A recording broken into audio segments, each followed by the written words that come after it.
Қазақстан Республикасы Қарулы Күштері Санитариялық-эпидемиологиялық орталығының 60 жыл толуына орай ғылыми-тәжірибелік конференция өткізілді.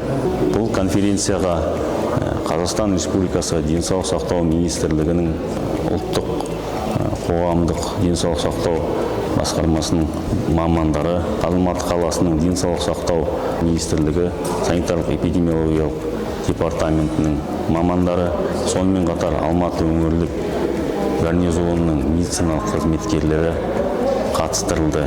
Бұл конференцияның өткізілу мақсаты Қазақстан Республикасы Қарулы күштері жеке құрам арасында жұқпалы аурулардың алдын алу, таралуын болдырмау және тез арада іс-қимыл жасау барысында өткізіліп отыр.